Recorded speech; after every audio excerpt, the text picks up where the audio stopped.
And that will be breakfast today. Unbelievably, again, I didn't even have to cook it. Thanks, babe. You're welcome, babe.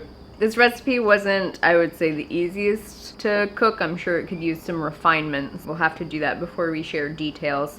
But it's just a base of ground up oats to make oat flour, some purple sweet potatoes, and a little bit of banana and almond milk. My guess is that if you used the approximate ratios that we have listed in the oaty cookie videos, that they would come out great. Maybe just like a tiny little bit more almond milk than that recipe, and it is fantastic. Topped with some healthy fats, walnuts, and cherries, which have been warmed Blueberries. on the griddle. And yes, there are blueberries inside the pancakes. Dude, this is awesome. They're so like dense. The middle is really soft and chewy.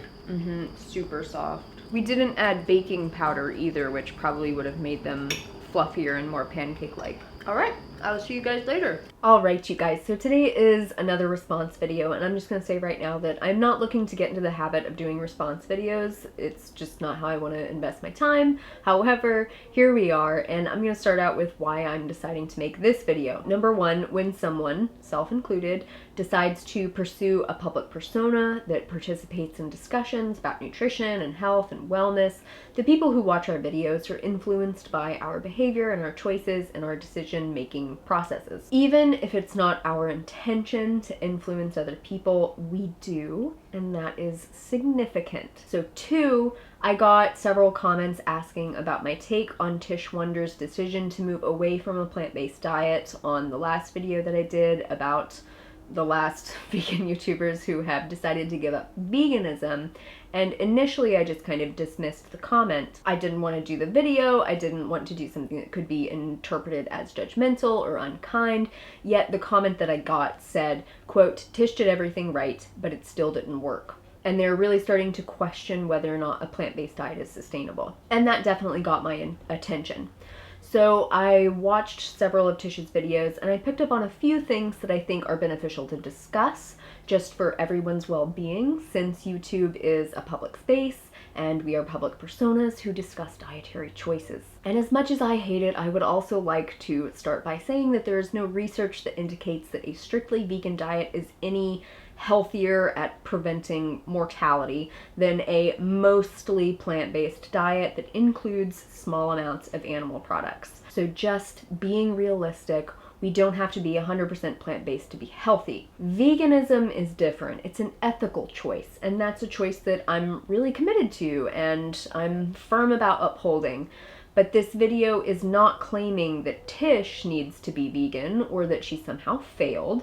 Tish makes her own dietary choices and I make mine. There are simply some dietary points to discuss, and I feel that those are significant since a purely plant-based or vegan diet can be incredibly healthy, but it does require, in my experience, some special considerations in order to fulfill all of our nutrient needs. I'll also note that Tish indicated she is not looking for dietary advice, so my intention here is not to offer unsolicited advice to someone who doesn't want it, but to encourage anyone who does want to pursue a plant-based diet to understand some really effective ways to do so. Enough rambling qualifiers? I think so. So to start, Tish indicates that she got started with plant-based eating via a macrobiotic diet philosophy, and it sounds like she was pretty wise about how like strictly macrobiotic she was, since macrobiotic diets are pretty notorious for causing issues with nutrient deficiencies when they're practiced long term. Second, Tish mentioned that she consistently drinks herbal teas, which can be like a delicious, effective way to increase hydration and overall health and whatnot.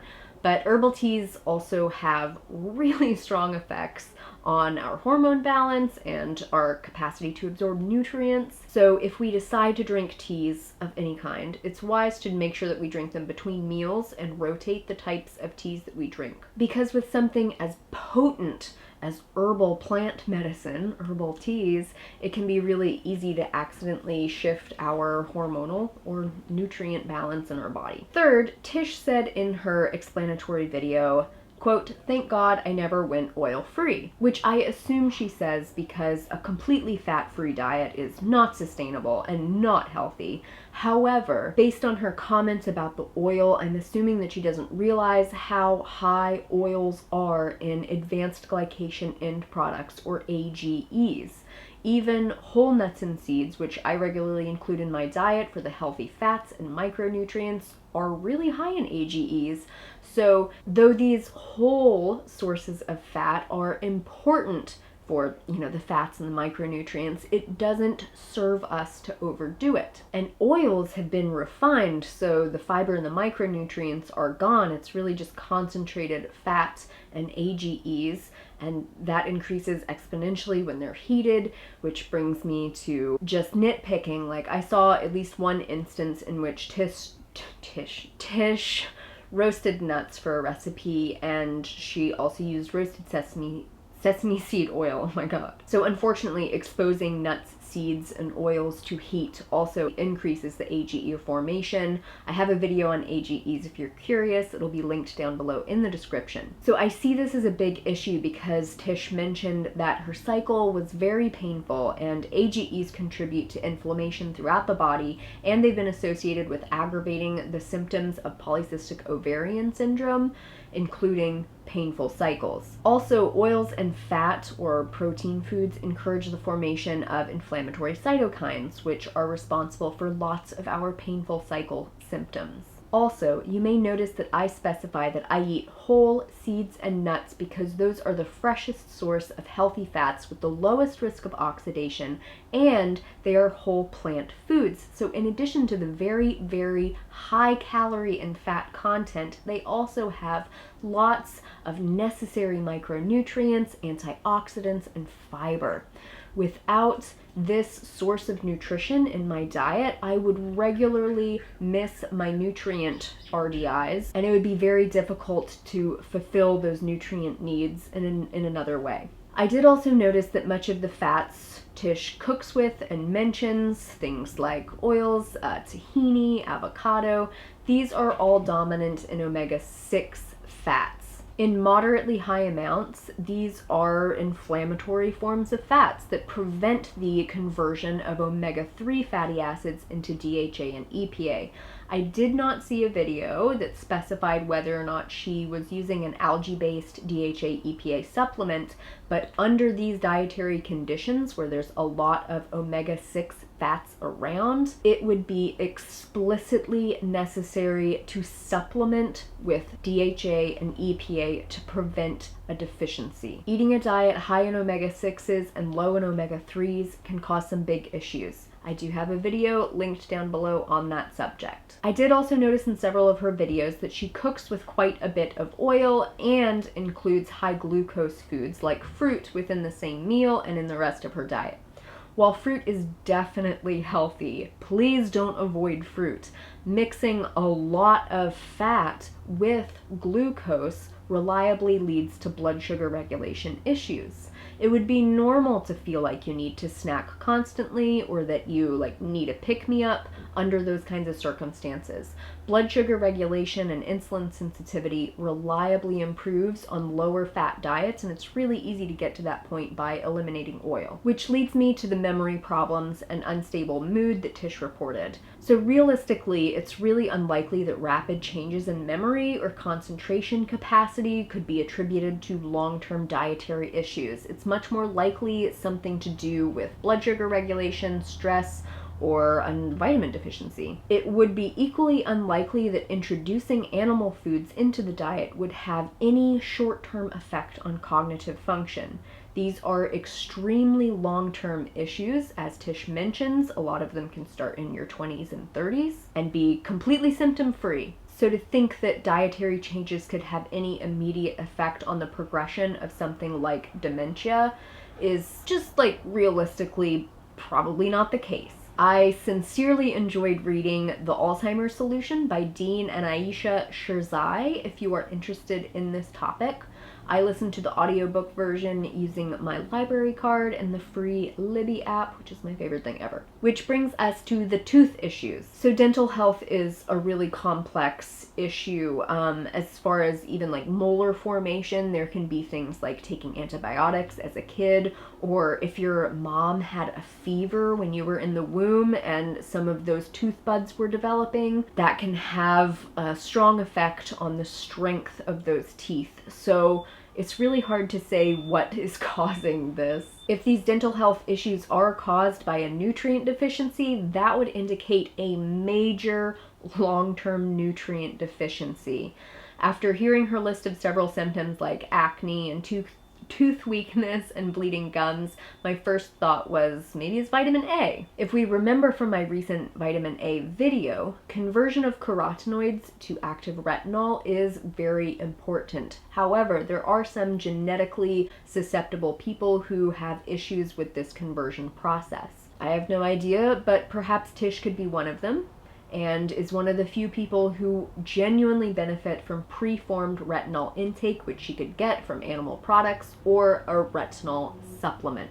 A vitamin A deficiency could explain why she started feeling better after consuming animal products. With the teeth issues, vitamin D, which Tish indicates that she tested deficient for, is also a big player. Since Tish lives in the UK and has beautiful melanin-blessed skin, getting enough vitamin D regularly would be a struggle. Again, that could be a case in which fortified animal products or a vegan vitamin D3 supplement could be a really easy fix. With tooth issues, minerals are also a big deal. So Tish mentions the importance of soaking beans and whole grains to remove phytic acid, which is a compound that can bind to minerals to form phytates, and those phytates prevent the bound minerals from being absorbed by our intestines. So yes, while too much phytic acid can be an issue, it sounds like Tish was soaking correctly to eliminate any potential phytate issues, so it seems unlikely that that could have contributed. Let's also keep in mind that the research implicating phytates as detrimental to mineral absorption was done on puppies in the 1950s and has failed to be replicated. So the evidence to suggest phytates are capable of inhibiting mineral absorption to the point of causing deficiency and bone or teeth issues is weak at best. Newer research on phytates indicates that these compounds have really potent anti-cancer properties and are likely one of the reasons people who eat lots of whole grains and beans have consistently lower rates of cancers, especially cancers of the digestive tract. So phytates are not, in my opinion, something that we need to be worrying about. I would guess that any issue with mineral deficiencies has less to do with phytate intake and more to do with too low nutrient intake, period. After watching several of Tish's recipe videos, I noticed that she doesn't eat a lot of micronutrient and mineral-rich beans, possibly because she was trying to avoid phytates. You know, half the reason phytic acid is able to bind to minerals in beans is that there are so many minerals in beans. Beans are, science is showing more and more, possibly the healthiest foods known to man. Not only do they have lots of minerals like calcium, magnesium, potassium, and iron, they are also rich in fiber, which feeds our beneficial gut microbes. And those gut microbes munch on the fiber and release even more nutrition inside our intestines. So never, ever be afraid of beans. Perhaps if Tish had been including more whole nuts and seeds and more beans in her diets, there would have been more minerals available. Tish also indicated that she had a blood test that showed she was very low in B12. She did say in one of her videos at one point, I was supplementing, but I didn't hear her specify what type of supplements she took or if that supplement included B12. If she was taking a supplement that contained B12 on a regular basis, a B12 deficiency would indicate a major absorption issue that needs to be medically addressed. And that type of deficiency likely would not be remedied by consuming the incredibly difficult to absorb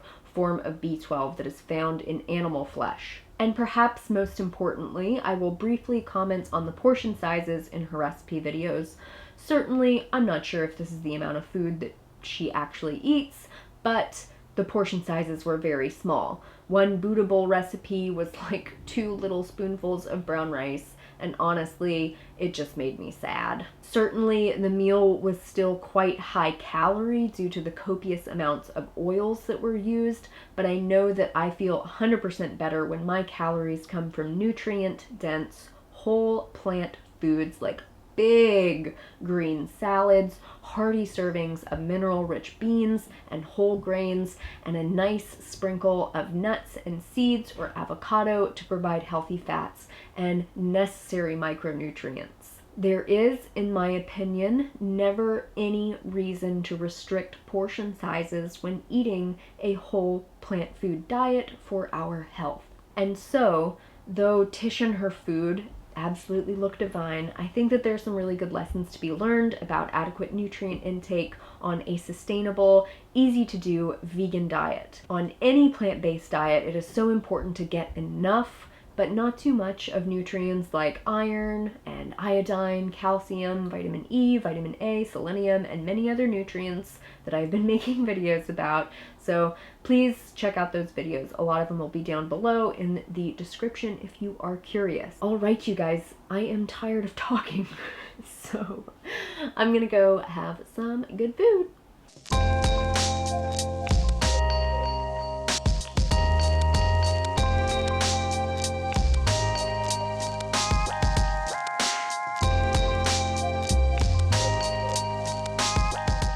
All right, lunch is a beautiful green smoothie, bananas, kale, flaxseed, a little bit of turmeric and ginger, and I think that was it, and it is good. I am running out the door because I have to work today, so this is going to be me plus a little bit more that's in the blender for lunch, and I will see you guys for dinner.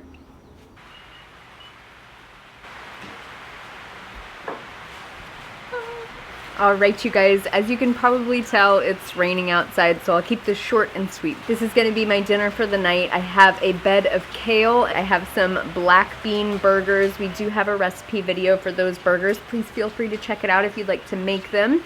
And then some orange sweet potato. I made like a nice cabbage slaw. It's just cabbage, onion, tomato, some cilantro, and then a splash of apple cider vinegar massaged in some other fresh veggies all around, and the glorious return of guacamole. All right, so that will be everything that I ate today. Thank you guys so much for watching. As always, make better choices for yourself. No one will do it for you. And take really, really good care. We will see you very, very soon. Bye. Hide all the stuff that makes me look like a hoarder. We are trying to tell me to shut up. God, what is this? Now you have a nice little red glow to your face. Okay.